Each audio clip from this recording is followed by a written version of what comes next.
ভাই, অতীত ভোলা নিয়ে সবার অনেক সমস্যা আছে মেরাজ ভাই, এবং আমিও সারাদিন বলি, আপনার মুখেও শুনতে চাই যে অতীত থেকে উঠে আসার পথটা কি খুব খারাপ স্মৃতি থেকে বা ডুবে থাকা থেকে? অতীত কখনো আপনি চাইলে ভুলতে পারবেন না, কারণ ব্রেনটা হচ্ছে তো একটা মেমোরিতে আমাদের কোনো ডিলেটের অপশন নাই। ফরগেটিং কখনো আপনি 1 মাস, 1 বছর, 6 বছর, 10 বছর জন্য আপনি দেখবেন হঠাৎ করে 20 বছর আগের ঘটনা কষ্ট মনে চলে আসছে। অতএব ফরগেটিং বলে মেমোরিতে কোনো কিছু নেই। কোনটা ভুলে যাবেন এটা আপনার কোনো কন্ট্রোলে নেই। তাহলে আপনাকে কি করতে হবে, যে ঘটনাটা আপনার লাইফে হয়ে গেছে, যেটাকে আপনি চেঞ্জ করতে পারবেন না, ওইটাকে যদি আপনি প্রফেশনাল হেল্প নেন, তাহলে সে কি করবে, আপনার এখানে কি কি চেঞ্জিং দরকার, সেই চেঞ্জিংগুলো, আপনার ট্রমাগুলো এক্সপিরিয়েন্স, আমরা রিফর্মিং বলি, নতুনভাবে অভিজ্ঞতা বা নতুনভাবে ব্রেনে সেট আপ করতে হেল্প করবে।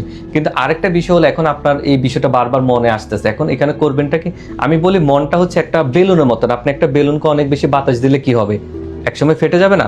আবার হচ্ছে আপনি একটা ডাস্টবিনের মধ্যে আপনি 6 মাস, 10 বছর আগে যদি ময়লা রাখেন, ডাস্টবিন দুর্গন্ধ হয়ে যাবে না? ঠিক মনের ভিতরে যত কষ্ট দুঃখ সব চেপে রাখবেন, তত আপনি হচ্ছে আউটবাস্ট হবেন, তত অস্বাভাবিক আচরণগুলো সৃষ্টি হবে। তাহলে আপনাকে কি করতে হবে, আপনাকে ফরগিভনেস লেটার প্র্যাকটিস করতে হবে। ফরগিভনেস লেটারটা কি, আপনি একটা কাগজের মধ্যে তুললাম, আপনি আমার ভাই, আপনি আমাকে অনেক কষ্ট দুঃখ দিয়েছেন, আমি হচ্ছে আপনার থেকে অনেক কিছু আশা করছি, আমি তাহলে আপনার নাম হচ্ছে কি করছেন না করছেন, কি করা উচিত ছিল, আমার এক্সপেকটেশন কি ছিল, সব আমি একদম রাগ খুব সব কাগজের মধ্যে লিখলাম।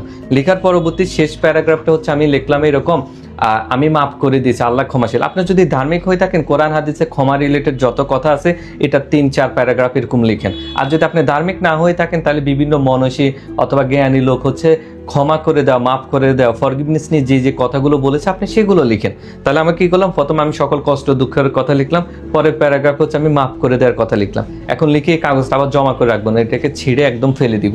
তাহলে হবেটাকে, আমি তাকে মাফ করে দিচ্ছি। এটা নিজেকে উদ্দেশ্য করে হচ্ছে মাঝে মধ্যে লিখবেন, কারণ আমরা নিজেরাও নিজের উপর অনেক জুলুম করেছি, মা বাবা সবার উপরে। তাহলে আপনি মাফ করে দিতে পারবেন। আপনি যদি মাফ করতে না পারেন, ওই মনের ডাস্টবিনটা ক্লিয়ার করতে না পারেন, আপনার মনের বেলুনটাকে যদি আপনি স্বাভাবিক না রাখতে পারেন, আপনি তো অস্বাভাবিক আচরণ হবে, আপনি সুখে শান্তিতে থাকতে পারবেন না, আপনি পারফরমেন্সও কোনো জায়গায় ভালো মতন করতে পারবেন না। এই জন্য নিজেকে ভালো থাকতে হলে আপনাকে ফরগিভনেসের প্র্যাকটিস করতে হবে। আপনি যদি ছোটখাটো অন্য প্রতি আপনি একদম ধরে রাখেন, আমি একে জীবনও মাফ করতে পারবো না, দেখবেন আপনার ট্রমার সময় এটা আপনাকে আরো কাটা গায়ে নুনের ছিটার মতন দিবে, আরো কষ্ট দিবে। এই জন্য আপনাকে ফরগিভনেস মাস্ট প্র্যাকটিস করতে হবে।